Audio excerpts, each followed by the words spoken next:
sandwiches, ice cream, coffee and snacks, and many other pleasing treats. Our foods are fresh and tasty, our drinks satisfying and refreshing. They're so good. Welcome to Average Joe's Drive-In. And now, on with the show. Why are my feet wet? It's a ghost ship. I vote we leave. Who votes we leave? Shut up. Mate, that's it. They thought they were sinking, so they abandoned ship. Stupid bastards. Oh my God, he's right. You're right. Yeah, they all jumped overboard.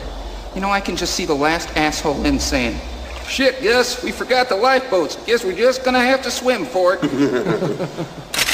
You got a real big mouth on you know that? Good evening, goils and boils. Welcome to episode 88 of Average Joe's Drive-In. Yeah, that was bad, but whatever. Hey, welcome to week 2 of Average Joe's Drive-In's Horrorthon, episode number 88. I'm your host, TJ Washburn, and we're going to get right into it.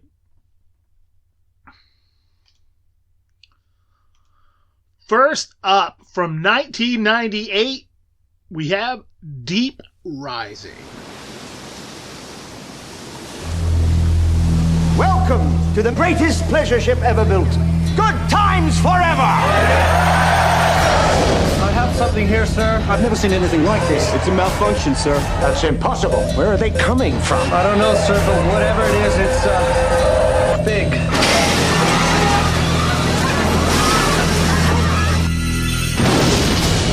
They answered a distress call. Where the hell is everybody? Now, they're dead in the water. I got a really bad feeling about this. The ship's infested. Let's get the hell out of here!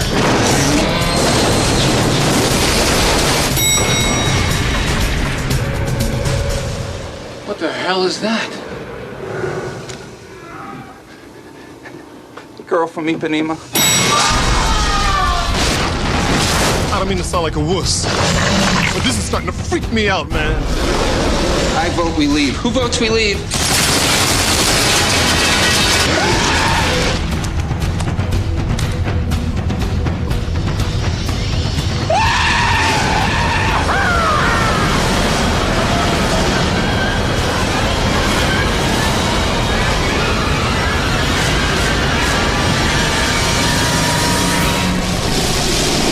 Deep Rising.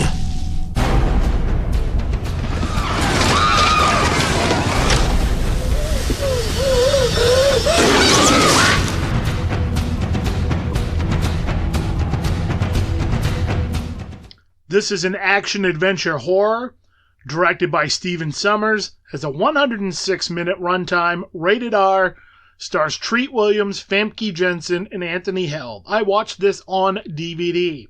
Synopsis. A newly unveiled ocean liner, the Argonautica, sets out on its first cruise, only to encounter dangers both on board and in the ocean depths. While the beautiful thief Trillian attempts to steal riches from the boat's wealthy passengers, the ship encounters major problems, most notably a giant murderous sea creature with tentacles. Eventually, a boat captained by John Finnegan comes across the Argonautica, and everyone struggles to survive the monster. I somehow completely missed this one when it came out. It wasn't until a few years ago that I heard some friends talk about it. Sounded like something that was right up my alley. Unfortunately, it's out of print. Or it was out of print, and I didn't feel like spending a ton of money on it, sight unseen. So I've kept my eye open for a copy on DVD or VHS, but no luck. Luckily for me, it was recently released on special edition Blu-ray. So I found a DVD copy someone had traded in and got it for $5. I was finally going to get a chance to see it, and I was pretty excited about that. This is cheesy, almost schlocky sci-fi horror action fun. I love me some giant monsters, and this is abound with them. The film itself is a perfect mix of cheese and fun. There are some fun moments of dialogue throughout that are just gloriously awful in the best possible way. The action scenes are grandiose and ridiculous, and there are actually some decent effects. There are characters that know way too much, and others that are delightfully oblivious. It's a damn near perfect mix of silly goodness. I had a blast with this film. It flew by and managed to push all the right buttons for what I like. This is a type of film that doesn't come along too often. When it does, it's usually by complete accident and unintentional. I'd like to think the director and writers made this like this on purpose. It just has that feel. It's weird and wonderful. I can see this becoming one of those regular films for me. While it may not be a good movie, it sure as hell is entertaining, and that's what counts. My rating is a 6.5 out of 10. The average IMDb rating is a 6 out of 10. Up next, from 2000, Creepy Crawlers, a.k.a. They Nest. Dr. Ben Cahill was looking for a second chance.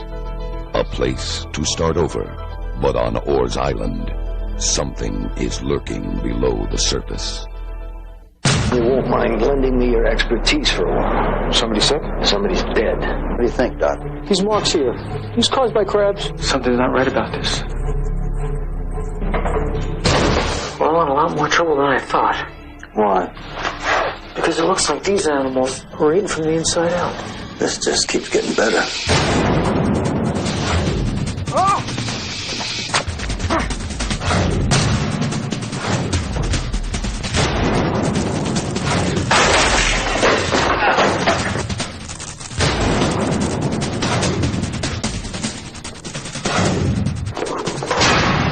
That was a class pet.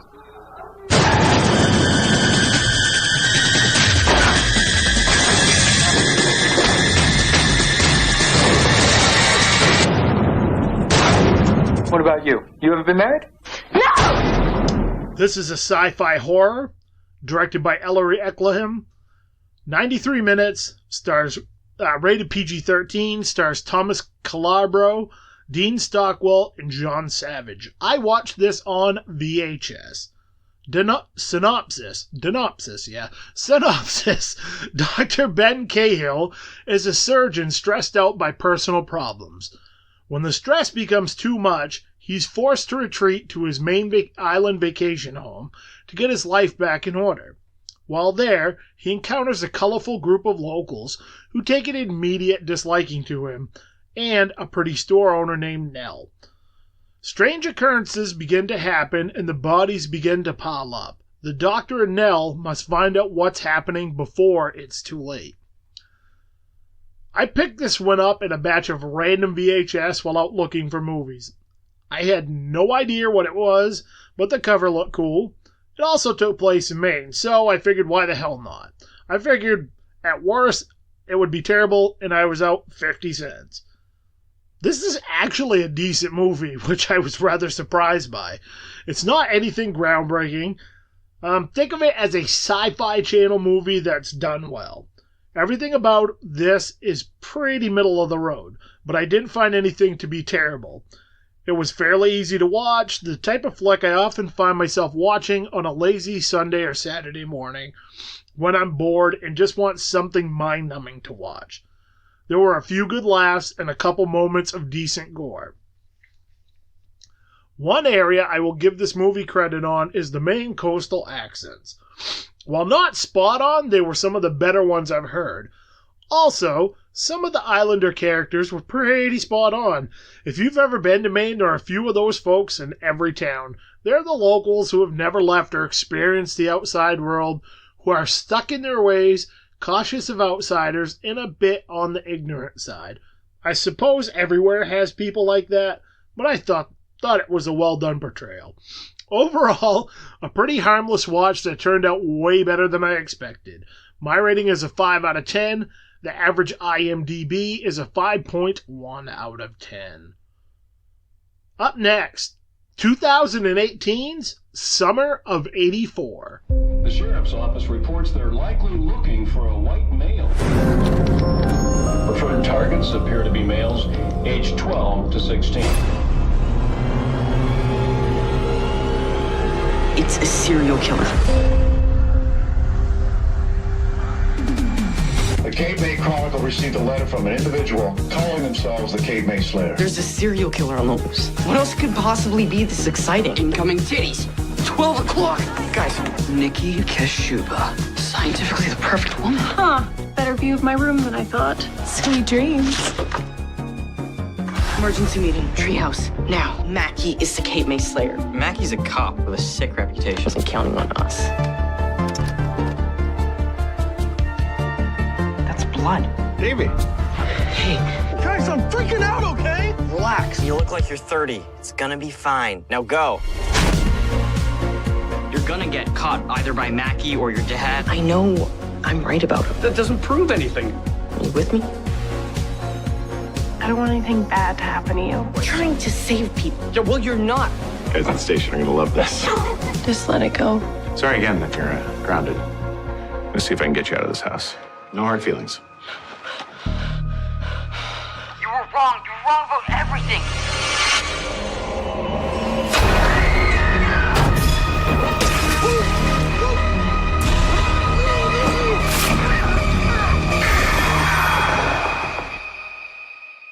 Even serial killers live next door to somebody.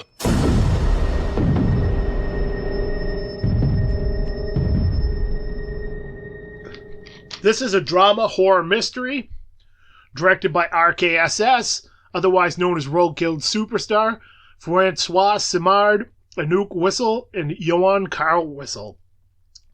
Hope I said those right. Runtime of 104 minutes. This is unrated.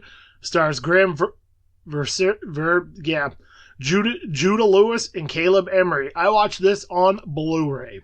Synopsis. After suspecting that their police officer neighbor is a serial killer, a group of teenage friends spends their summer spying on him and gathering evidence. But as they get closer to discovering the truth, things get dangerous. I've been excited about this since I first saw the trailer. I absolutely loved the filmmaker's first film, Turbo Kid. I wasn't expecting that same thing because they seem to be vastly different films. I was curious to see what this would end up being all about. I really enjoyed this one a lot. It's an interesting story full of twists and turns. What I thought was going to happen didn't. I had it played out in my head what they would be and was totally wrong. I'm not going to give anything away, but let's just say it was very gut-wrenching and a very interesting conclusion. The technical aspects of the film were on point. The film looked great. The score was perfect, and the actors did a phenomenal job. The story had me hooked from the moment the film started. While the 80s nostalgia wave has been done a lot recently, I'm okay with that as long as it's quality like this. Again, as I so often say, this film probably won't be for everyone, but for me, it worked on all levels. It's not what I would consider an instant classic, but it is a solid film through and through. Had the right mix of everything I like about suspense adventure films. If you go into this not expecting their previous movie or a gore fest, I think you'll enjoy it. If you like story-driven suspense films, this should be right up your alley.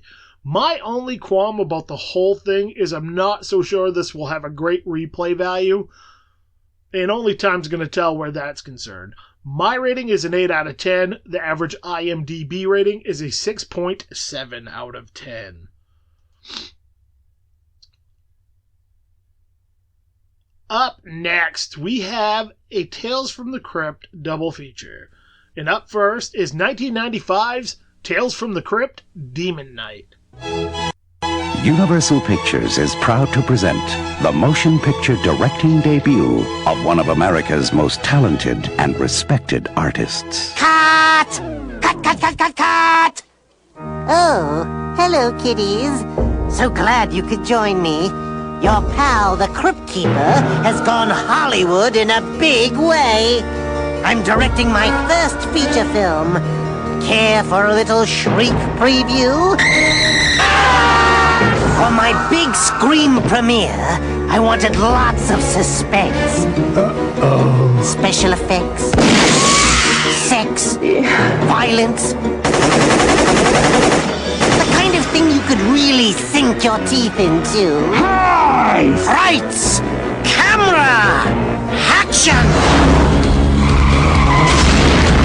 It's about a chase through the ages. A race against time.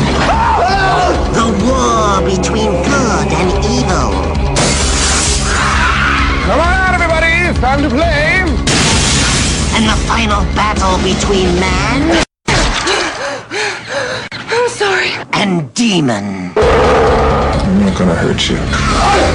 I lied. It stars Billy Zane from Dead Calm, William Sadler from Die Hard 2, and Jada Pinkett from Menace to Society. Ooh, I love those titles.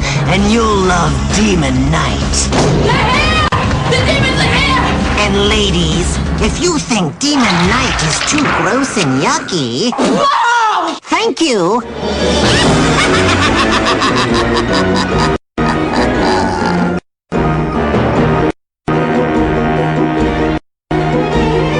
This is an action fantasy horror directed by Ernest R. Dickerson. It's a 93-minute runtime, rated R, stars Billy Zane, William Sadler, and John Cassier. I watched this on DVD. Synopsis. Ex-soldier Frank Breaker is the guardian of an ancient key that can unlock tremendous evil. The sinister but charming Collector is a demon who wants the key so he can initiate the apocalypse.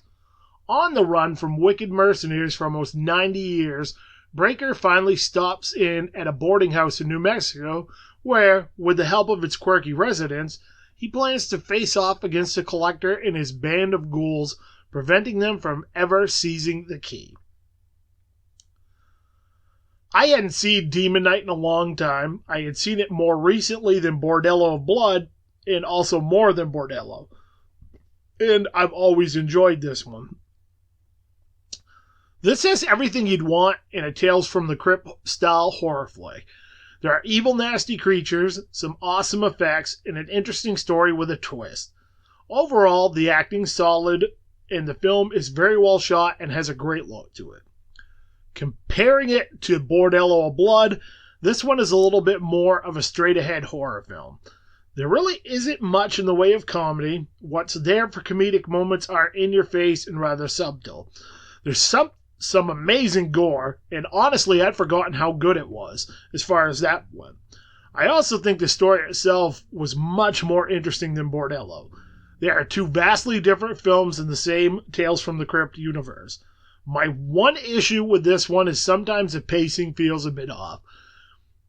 When it's on, it flies. When it's not, it drags. It's not enough to ruin the movie, but I feel like it's rather noticeable at times. Overall, this is just a whole lot of fun and a big recommendation for anyone who loves fun horror. My rating is a 7 out of 10. The average IMDb rating is a 6.7 out of 10. Part 2 of the Tales from the Crypt doubleheader is 1996's Bordello of Blood. From a secret grave in a distant land, Hell's Madam has risen again. And now she's back in business at the Bordello of Blood, where customers go in. Evening, boys. This is deep. But they don't come out. Mr. Gutman, have you found my brother yet? He and a friend of his evidently went to a local brothel. Are you ready? Welcome to a new chapter in terror. At least now she'll know what's eating him. She is. Lucy, I'm home. Let's party. Sorry, I'm Mexican for lunch. I'm gonna take you for a test ride. You know, you make it sound really enticing. From Universal Pictures, It's holy water, man. Dennis Miller. You are out of here. Cha-ching. Tales from the Crypt presents Bordello of Blood. This summer, You're looking cool tonight, man. You must know Mickey Rourke, huh? evil bites. Go for it.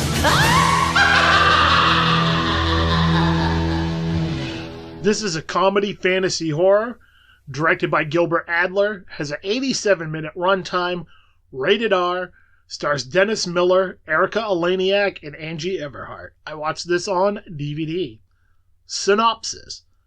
After her troublemaking brother Caleb goes missing, Catherine Verdew seeks the services of sarcastic private investigator Rafe Gutman to track the errant youth down. Rafe eventually determines that Caleb is in the thrall of Lilith, a powerful vampire who operates a seedy brothel. When Rafe and Catherine set out to rescue Caleb, they must contend with the lethal Lilith and her evil minions. Like most of the movies on my 2018 Horrorthon list, I haven't seen them or haven't seen them in a really long time. This falls into the later category. Not too long ago, I was able to pick up a double feature DVD copy of Bordello of Blood and Demon Knight. I was excited to dive into these and give them a revisit.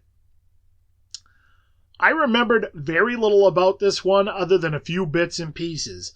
I'd forgotten how loaded the cast was with 80 stars. It's a rather fun movie. It falls perfectly in line with what you'd expect from a Tales from the Crypt story.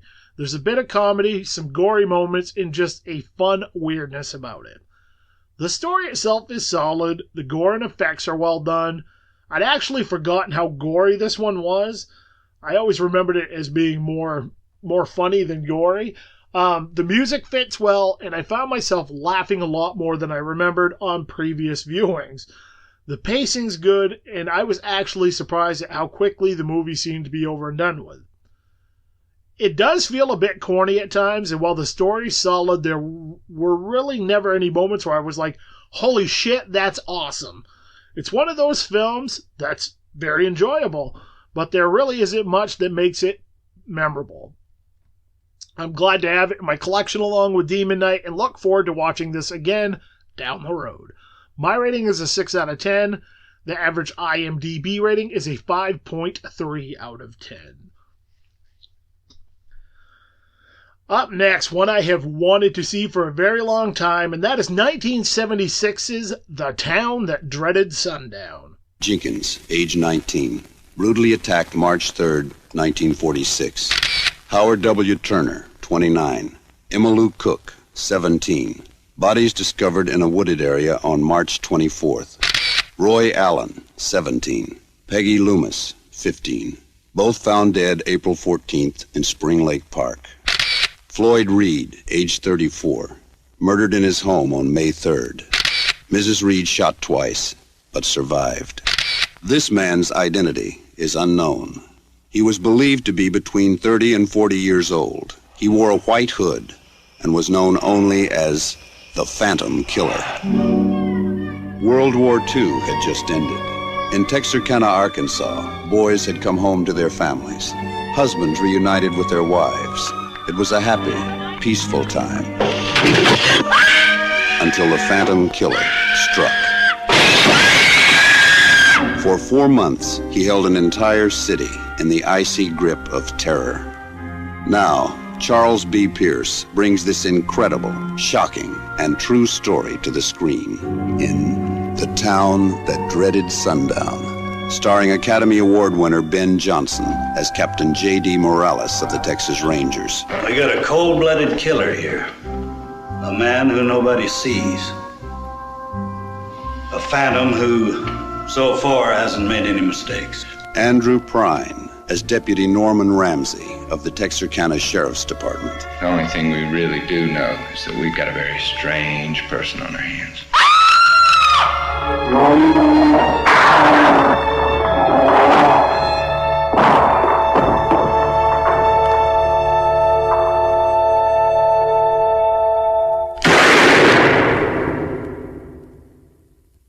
The Town That Dreaded Sundown, a true story. This is a crime drama horror directed by Charles B. Pierce, has a runtime of 90 minutes, rated PG, stars Ben Johnson, Andrew Prine, and Dawn Wells. I watched this on Amazon Prime. Synopsis. A hooded madman stalks the lovers' lanes of Texarkana in this fact-based account of a 1946 killing spree. I had no intentions of watching this during my 2018 Horrorthon, but when it popped up on Amazon Prime, I couldn't help it. I have wanted to see this one for a very long time. While I've heard mixed reviews about it, there are obvious similarities between this and other films in the slasher genre that are unmistakable. So, it's always been one of those films I've been curious about. And I know that because I've heard a lot about this film. First of all, this isn't really a good film by any means. I think this was ahead of its time in a lot of ways. The documentary style of filmmaking and some of the obvious slasher tropes it influenced are just two of them. The acting is borderline bad. There isn't much in the way of effects, but what's there is used effectively. The score is okay. The biggest issue with this one is the pacing. It's horrible. I was an hour in and it felt like 2 hours. I started to look at the clock to see how much time I had left, and that's never a good sign. The only other thing I didn't care for was the slapstick comedy parts that were thrown in. They weren't necessary or funny. You could easily trim 10 to 15 minutes off this film and tighten it up, and I think it would have been more effective.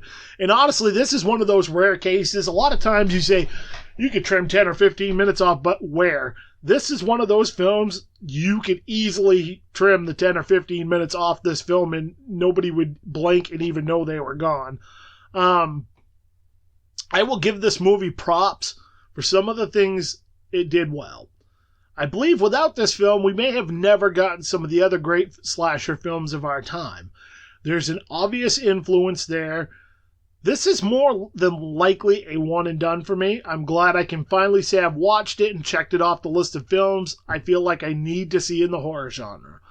My rating is a 5 out of 10. The average IMDb rating is a 6.1 out of 10.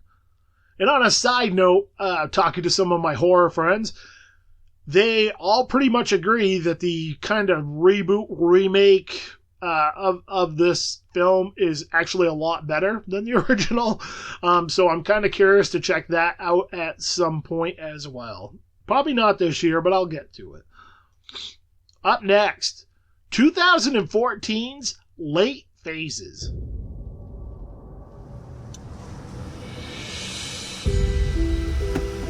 Hey, speed limit 25. Easy, boy. It reminds me of that place that we used to live in when I was a kid. Looks like we beat the movers here. I can't see you, but you smell beautiful. Did you just move next door?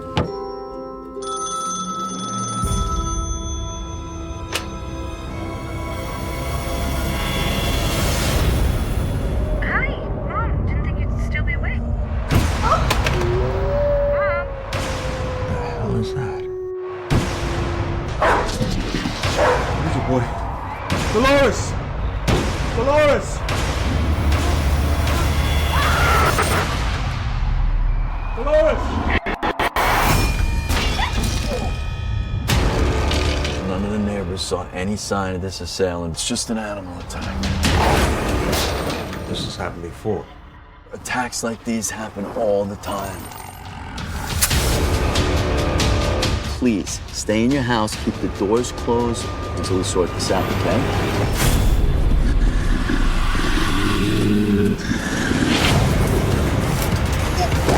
Seems like such a nice place to live. People don't come to places like this to live.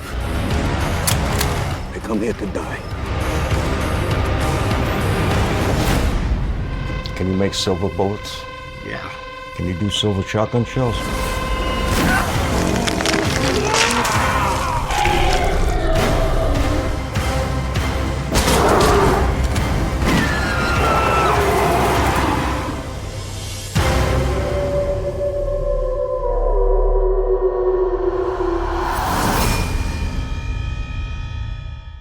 This is a horror, directed by Adrian Garcia Bellino, has a 95-minute runtime, not rated, stars Nick Demisi, Ethan Embry, and Lance Guest. I watched this on Amazon Prime. Synopsis. A normally quiet retirement community is plagued by mysterious animal attacks. When a blind, grizzled war veteran, Ambrose McKinley, moves in, he discovers something sinister is behind them.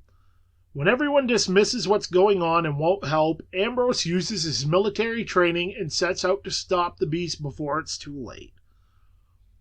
I watched this one a few years ago when it first came out, and I loved it. The only big issue I really had was the werewolf's ears drove me nuts for some weird reason. Other than that, I thought it was a slam dunk. I was curious how it was going to hold up. First of all, this is a really enjoyable film. It held up well. In fact, I think I may have enjoyed it more this time around. The werewolf's ears didn't bug me quite so bad this time around. I still think they look weird, but it's not the end of the world. What makes this film stand out is the great performance by the actors involved in the story.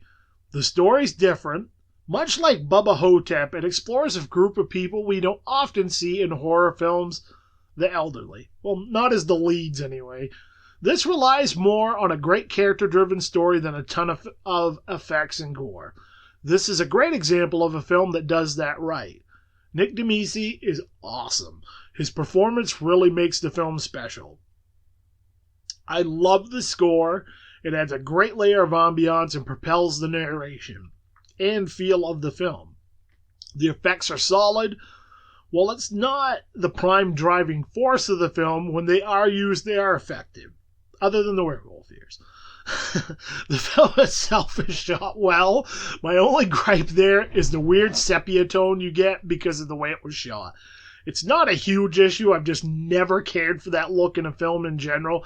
And you see this a lot with lower budgeted films. I get it, but it just sometimes that kind of bugs me a little bit. Overall, this is a solid entry into the werewolf genre and one I need to have in my collection. It's not quite up there with Dog Soldiers, The Howling, and American Werewolf in London, but it's damn solid. My rating is an 8 out of 10. The average IMDb rating is a 6 out of 10. This is another one that I have wanted to see forever, kind of a bucket list movie, and that is 1951's The Thing from Another World.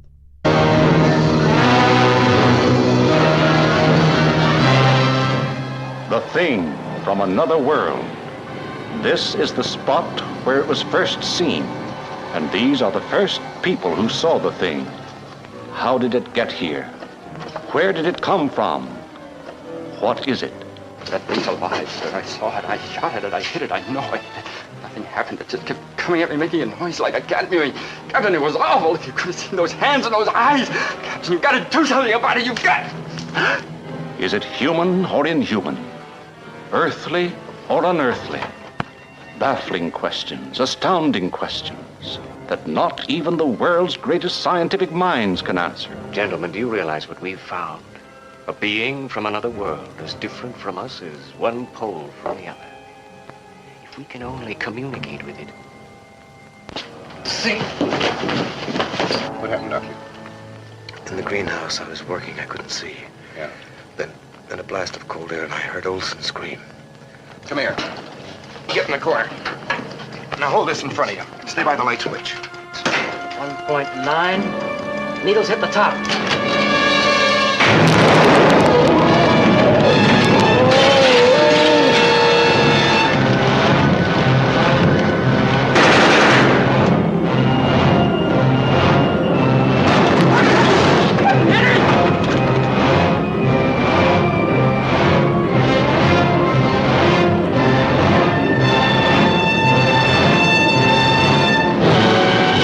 This is a horror sci-fi directed by Christian Nibby and Howard Hawks. There's an 87-minute runtime, not rated, stars Kenneth Tobey, Margaret Sheridan, and James Arnaz.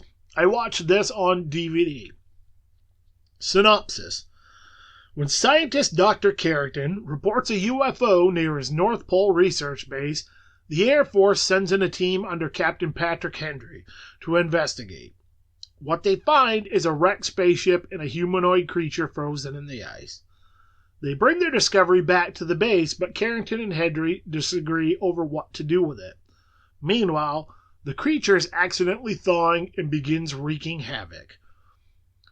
This has been one of those movies on my bucket list of classic films to check out, classic genre films to check out for a long time.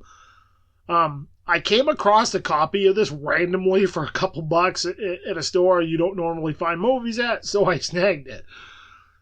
Knowing it inspired John Carpenter's The Thing, I was anxious to see what the similarities were. There are a few very obvious nods in Carpenter's version upon watching this. Other than those nods, they are two vastly different films. While this has some horror elements, it's more of a sci-fi film. I consider Carpenter's version to be just the opposite, a horror with sci-fi elements. I know, potato, potato. The film itself is well shot, the score is great, and the acting is solid. I like the story and the way it played out. I was engaged throughout the whole time and never once found myself bored. The effects were decent for the time period. Not great, not terrible, somewhere in between. For a genre film from the 50s, this was very well done. Too often the sci-fi and horror from that time period ended up coming across as cheesy. This manages to avoid that for the most part. If you're a fan of 50s era sci-fi and horror or Carpenter's version of The Thing, this is well worth checking out. I really enjoyed it and I'm glad I finally got a chance to watch it. My rating is a 7 out of 10. The average IMDb rating is a 7.2 out of 10. We got a couple left, and I saved this one for the latter part because it really wasn't very good, and that is 1992's Pumpkinhead 2 Blood Wings. A soul cast in hell, aching for revenge, waiting for the moment to destroy his enemies. Kill whatever it is. Ain't none of us safe. He gets what he come for. Maybe what we're dealing with here ain't human. I've never seen blood like this before. It's him, Daddy. He's here. He's gonna kill us all. The sequel to Stan Winston's cult classic, which grossed over $50 million worldwide.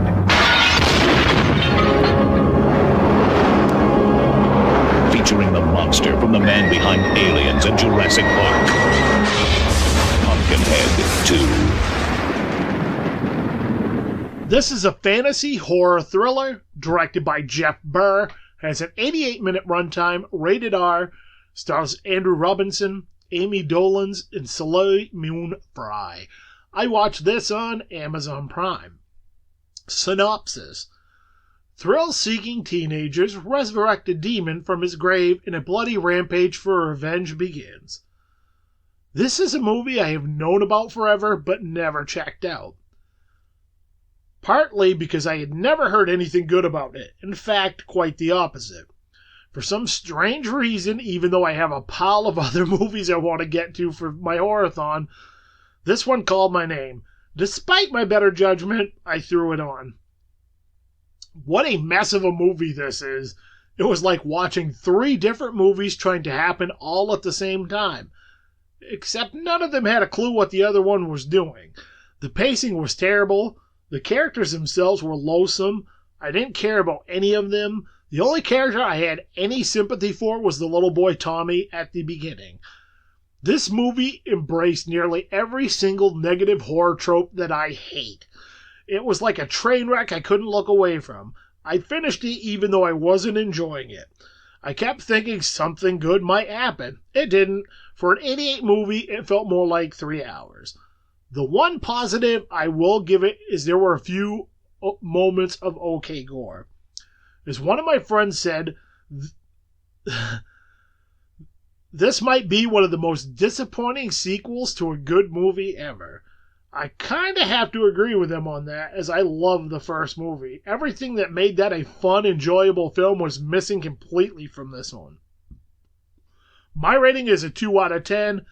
The average IMDb rating is a 4.6 out of 10. And lastly, a film from 1985 that I absolutely adore, and that is Phenomenon.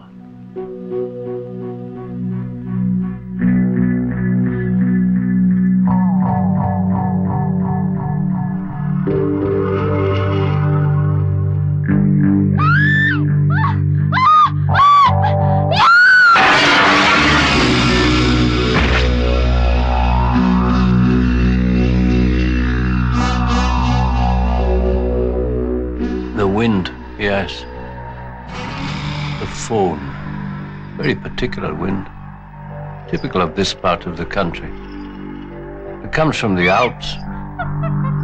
The blasts of warm air cause snow avalanches.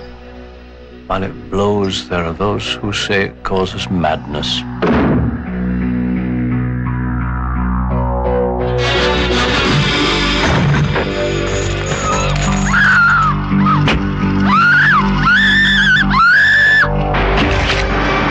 This is a horror mystery, directed by Dario Argento, has a 116-minute runtime, rated R, stars Jennifer Connelly, Donald Pleasance, and Daria Nicolai. I watched this on Shudder. A young girl with an amazing ability to communicate with insects is transferred to an exclusive Swiss boarding school where her unusual capability might help solve a string of murders.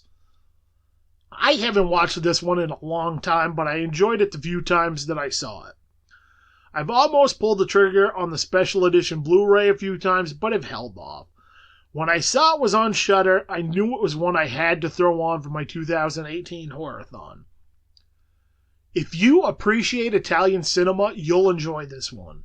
While it's a bit more straight ahead than some of Dario's other films, it has everything you'd want out of an Argento film. It's got his signature style, the soundtrack's great, and the score works well. Also, the effects and gore are really well done. It's pretty much everything I want out of my Italian horror. I've always found with Italian cinema, there doesn't seem to be much of a middle road. You either like it or you don't. It has its own style and pace. I've noticed a lot in recent years the younger, newer directors that were influenced by that 70s, 80s era of Italian cinema. It seems like there are more nods than ever to that style. This is one I definitely need to pick up and have in my collection, a classic Italian horror at its best. My rating is an 8 out of 10. The average IMDb rating is a 6.9 out of 10. I hope everyone is enjoying October and watching a pile of horror movies. I know we're not that far in, and I've already gone through. I'm up to 19 total. I'm going to be watching another one as soon as I am done recording tonight, and I'm having a blast. You know, some years it's a slog to get through films, and it just feels like you start out really strong and then it peters off, or you just.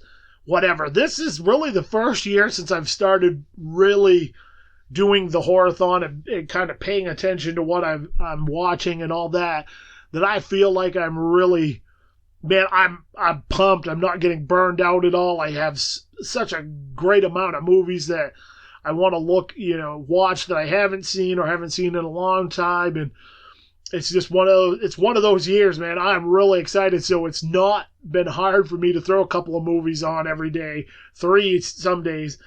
It's just, basically that's all I've watched in my spare time is, throw on a movie here or, instead of watching TV or whatever. So hopefully that pace keeps up, because if I got to everything that was on my list, I still have like another 36 movies to go. Don't think we're quite going to make that, but we'll see. It would be quite a feat if I did. Anyway, I'd like to thank my sponsors, the Maine Cannababes. Go to www.mainecannababes.com for more information on what the Cannababes are up to.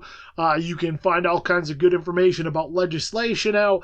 You can also see pictures of the girls, and pre-order your 2019 calendar. All that information is on the site. Again, www.mainecannababes.com. Again, sorry Dan couldn't make it this week. His work is just bonkers right now. Hopefully Dan will be in this coming week, and we can finally get him on for this month like we had planned on a regular basis. Anyway, because I know he's been burning through a pile of films too. Thank you guys for listening, and remember kids, opinions are like assholes, everybody's got one, and I will see you sexy animals on the flip side. It's intermission. Rise and stretch time. Time to refresh yourself and visit our snack bar. Got a yen for hot popcorn? Your favorite soft drinks are sparkling cold. The juicy Frank sizzling hot. There's delicious coffee, freshly brewed, and all kinds of ice cream and candy to tempt you. Showtime will be announced loud and clear to get you back to your car in time. So stretch your legs. Come to the snack bar now. Thanks for listening to Average Joe's Drive-In. If you'd like to talk movies or contact the show, add our social media pages. You can add us on Facebook at Average Joe's Drive-In Podcast, on Twitter at TWJ Author, on Instagram at Thomas Washburn Jr. You can also hit up www.thomaswashburnjr.com for more information about the show and related links. If you'd like to support the show, you can buy TJ's books on Amazon. Just type in Thomas Washburn Jr. in the search. Books are available in Kindle and paperback formats. If you have Kindle Unlimited or Prime, you can read the books for free and money will be earned by the pages read. It doesn't cost you anything and it supports the show. Until next time, you've been listening to Average Joe's Drive-In.